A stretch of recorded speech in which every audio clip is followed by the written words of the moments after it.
This happened not even a month ago.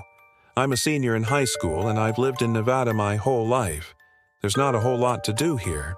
But one thing my friends and I have always been into is urban exploring. We'd look for abandoned buildings, old service tunnels, dead malls, anything that felt forgotten. We'd climb through broken fences, take pictures, sometimes sneak up to the roofs or down into basements. It wasn't about breaking stuff or doing anything illegal. It was just about the vibe. The only guy in our group who always found the weirdest places was Charles. He was kind of the quiet, mysterious type. He'd show up with locations none of us had heard of. Half the time, I didn't even ask how he found them. One day, he sent us a screenshot from some sketchy Instagram account. Low follower account, blurry photos, all kinds of creepy comments under the posts. The caption on the post in question just said something like, "Dozens of abandoned mine shafts in the Mojave Desert if you know where to look." According to Charles, he had been in contact with the account and whoever was running it had given him some areas to check out. That's all Charles needed. He was instantly obsessed with the idea. So that Saturday, it was me, Charles, and our other friend James. I had a Wrangler that was perfect for off-road desert driving, so we took that. We didn't have a specific address or anything, just a general area and a pin drop somewhere in the middle of the Mojave. The spot Charles had marked was way off in the desert, like really far from anything. We turned off the main road almost half an hour earlier, and the dirt path we were on barely looked like a road anymore. We drove around for what felt like forever. No signs, no structures, no landmarks, just endless nothing. I kept checking my phone even though I knew we didn't have service. James was in the back getting more and more irritated. He started telling Charles this whole thing was a waste of time and that he had been scammed by some troll account. Charles insisted that we keep looking, so we did. He's always been stubborn with navigation, so I figured I'd indulge him a little while longer. Eventually, just as we were about to call it quits, James pointed out something off to the right. At first, it looked like just more rock and sand, but as we got closer, we saw it. This half-collapsed wooden structure built into the side of a slope. Part of the entrance looked like it had been caved in, but you could still see a dark hole behind the support beams. It wasn't huge, but it was definitely man-made. Definitely a mine shaft. Charles didn't say anything at first. He just pulled out his phone, opened the offline map he downloaded when we still had service, and dropped a pin on it. Then he turned to James and said, "Told you." To which James said he just got lucky. But even I had to admit it was kind of crazy.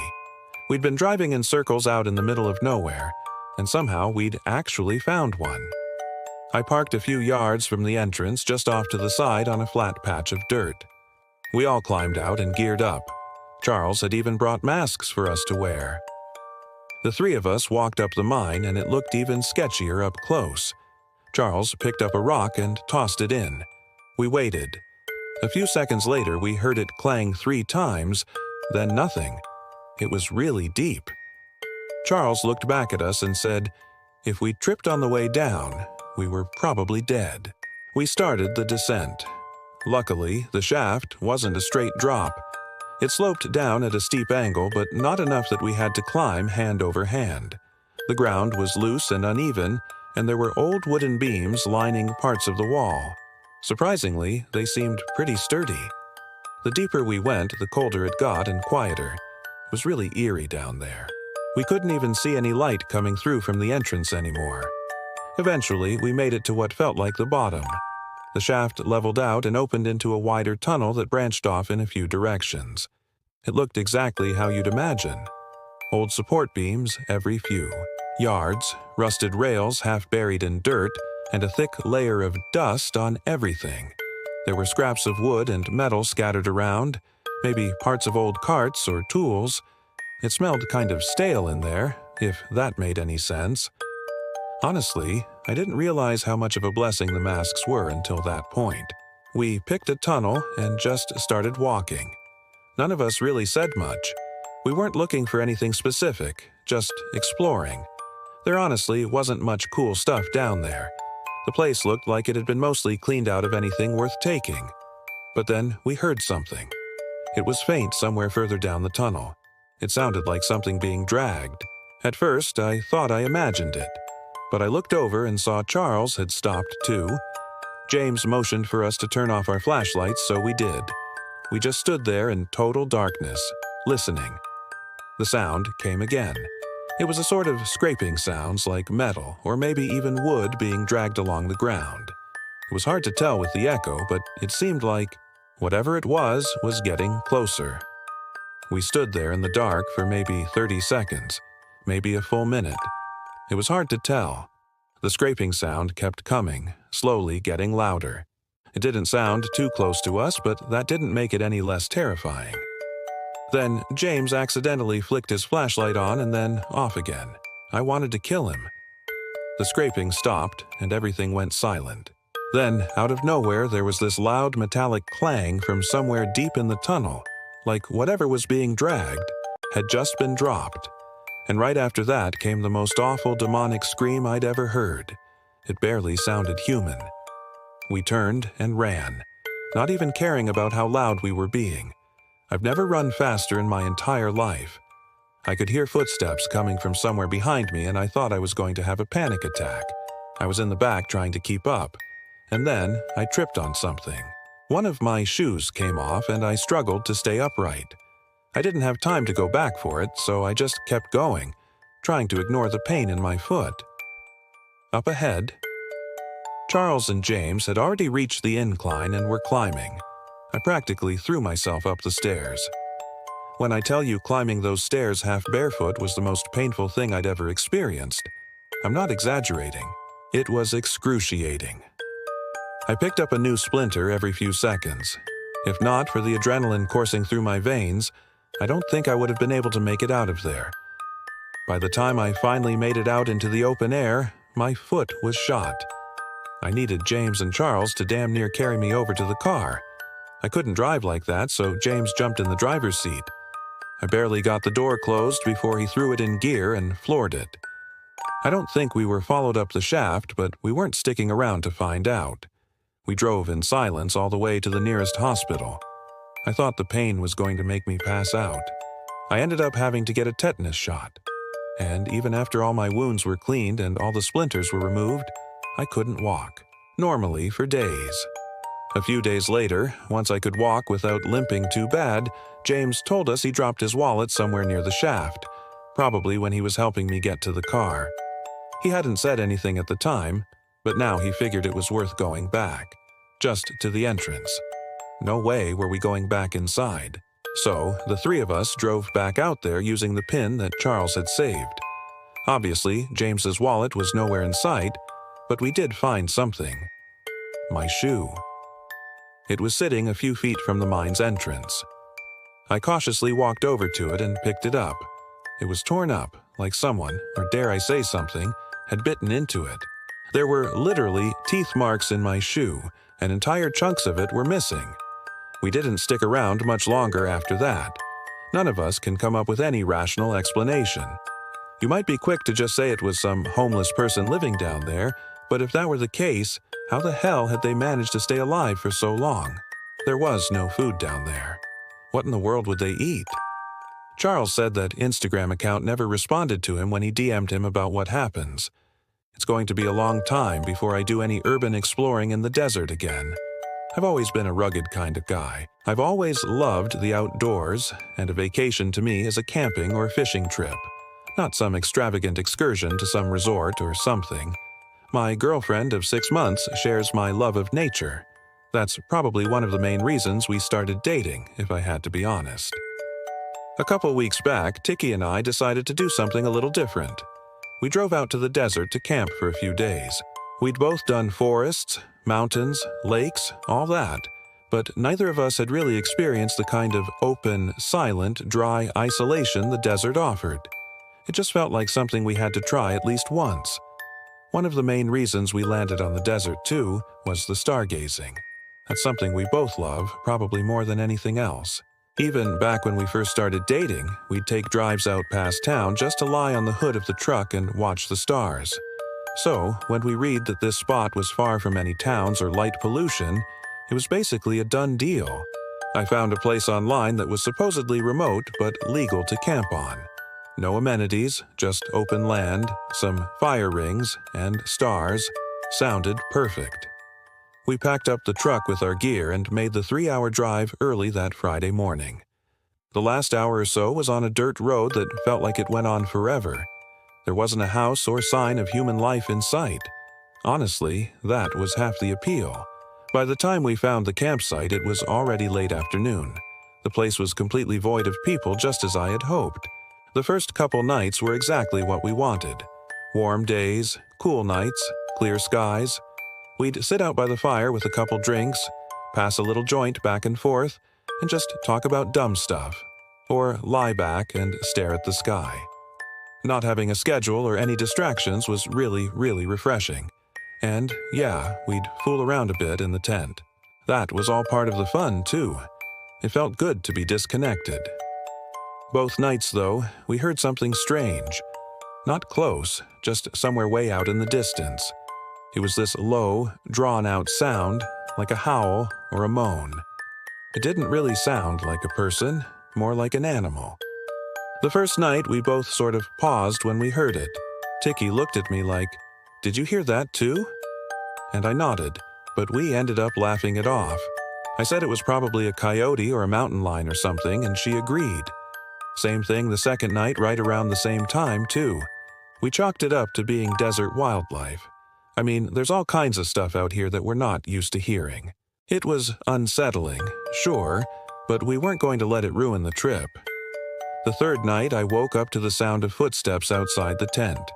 It was soft at first, just a couple faint crunches, like someone walking, slowly over dry dirt. I held my breath and listened. It wasn't an animal. It was too steady and slow. I didn't move. I wanted to grab the flashlight, wake Tiki up and say something, but I couldn't. I was frozen. My heart was pounding and every muscle in my body felt locked up. The steps didn't go around the tent. They just stopped a few feet away, and for a long time, there was nothing but silence. I stared at the ceiling of the tent, barely blinking, waiting to hear something else. But whoever or whatever it was didn't make another sound. I waited there for God knows how long, praying they'd walk away. But then, out of nowhere, I heard a flick. That sharp, unmistakable sound of a lighter. A small orange glow appeared through the fabric of the tent, maybe waist height, a few feet off to the side. Whoever was out there held the flame steady for a few seconds, then started waving it around slowly. I didn't move. I just stared at it, trying not to make a sound. And then the flame got bigger. Way bigger. It went from a flicker to a glow, like they'd lit something. A torch, maybe. Then, without warning, the person dropped whatever they were holding. I heard it hit the dirt with a dull thump, and a second later the side of the tent lit up. The heat came fast, way faster than I expected, and within seconds, the fire started spreading. That's what finally snapped me out of my haze. I woke Tiki up and she immediately realized what was happening. We scrambled. No time to think. We started tossing our stuff out of the tent and onto the dirt. I'm not even sure we got everything. We sprinted out of the tent while the fire spread. Tiki grabbed one of our water jugs and dumped it on the fire while I tried stomping out anything that had caught on fire. Eventually, we got it under control. Half the tent was completely ruined. I grabbed the flashlight and started scanning the area around the tent, looking for the person who had just tried to kill us, but there was no one. At least, no one I could see. Tiki started packing up our stuff, and I quickly followed suit. We started speed walking what we thought was the direction of the truck. There weren't any landmarks, and it was dark, so we were practically guessing. After a few minutes, it became clear we were turned around. At some point, maybe 10 minutes into walking, I heard it again. That same distant scream we'd heard the first 2 nights. Only this time, it didn't stop. It kept going like an animal was in constant pain. And then another scream started from somewhere else, and then another one. They were all coming from behind us, but it was clear that there were multiple things out there. I didn't say anything. I just grabbed Tiki's arm and started moving faster. By some miracle, we actually found the truck. We practically threw all of our stuff into it, and I drove off as fast as I could. I couldn't go too fast, though. The road was rough, and without any light besides my high beams, it felt like every dip and bend could flip us. After what felt like forever, we finally hit a main road. I didn't stop speeding until I saw other cars again. Tikki was holding it together, but I could tell she wanted to cry, and I was doing a really bad job of consoling her. We did call the police to report everything that happened. All I can think about all this is how if I weren't such a light sleeper, my girlfriend. And I could have been murdered that night in the middle of the desert. This is important context for what I'm about to tell you. So, I'm going to start here. I've always been a little suspicious of my mom's past. Suspicious isn't exactly the right word, but I can't think of a better one. She was born in Mexico and spent her childhood there before moving to the States alone to pursue an undergrad degree. The rest is history. She found work, met my dad, and has lived in America ever since. I don't really know a lot about her life before America, and there's a part of me that thinks that's by design. She avoids talking about her past entirely and dismisses any questions about it with a joke or by changing the subjects. Growing up, my dad always told me that it was because she had some childhood trauma that was better left undiscussed. And I believed that for the longest time. I mean, why wouldn't I? But as I grew older, I started getting more and more curious and would often marvel at how skilled my mom was at dodging those kinds of questions at family gatherings and whatnot. Here's what I do know. She lived in a border town somewhere in northern Mexico along the Texas border. It doesn't have the best reputation being a border town and all. The closest I've ever gotten to knowing anything about her parents is a joke that she told a few times when I was younger. She would laugh that her dad's side of the family were the politicians and her mom's side were the crooks, but she was never able to tell which was which. I never read into it as anything beyond a cynical political joke. But as I grew older, I started wondering whether there was more truth to that statement than I had originally thought. Her dad worked for the government in some capacity, and she never spoke about her mother. Not once. The only other piece of information I have is a name. I'm not going to write it out, so I'm just going to call him R. One night, when I was around 10 or 11, I woke up in the middle of the night to use the bathroom. As I was walking past our living room, I heard my mom speaking in a quiet voice. I didn't understand Spanish, but she repeated R's name multiple times, the way someone talking about someone would, as opposed to someone speaking directly to someone. All the lights in there were off, so I couldn't actually see her, but I could hear her. Even though I knew it was just Mom, my young self was still a little scared of the dark, so I instinctively flipped the light switch on. She didn't scream or even react to the light. It was like she was anticipating that I'd be there. Instead, she immediately hung up the phone and glared at me with a look I had never seen from her. She told me to go back to bed, and I did. And that's it. That's basically all I know about my mother's past. A joke, her dad's very vague occupation, and the name, R. What I'm about to tell you happened almost a year ago to date, and it's been on my mind a lot recently. I'm from Arizona, lived there my whole life. I was a year removed from graduating college, and I was driving through the desert on my way to meet up with one of my old college friends. It was a really long drive on talking road trip hours, and I was tired of listening to music. I'm not a podcast guy, so I was low-key cycling through my contacts, calling up all my friends and whatever girls I happened to be talking to. Eventually, I decided to call my mom. We're both really into soccer, so we were talking about the upcoming Champions League fixtures and how exciting the matchups were. She's got some serious knowledge on the sport, so the two of us can talk soccer forever.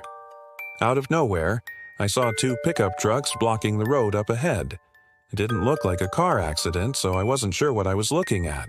I was worried that someone might need help or something, so I slowed down as I approached. My mom was still on the phone, but I hadn't let her know what was happening. I stopped my car and sat there, wondering if it would be a good idea to get out. Before I could do anything, 3 men sprang out from the 2 cars, all holding guns. I froze up and realized there was another car quickly approaching mine from behind. I was unarmed, so compliance was really my only choice at that point. One of the men tapped his gun on my door, motioning for me to get out. The other two stood a little further back. I put my hands up and slowly got out of my car.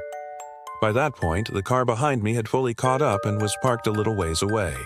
The man barked a few commands in Spanish, but I didn't understand what they were saying. I consider my inability to speak Spanish one of my biggest failures in life, especially as a Mexican American. And in that moment, not being able to at least communicate with my assailants, I wanted to die. It didn't take a translator to know what they wanted me to do, though.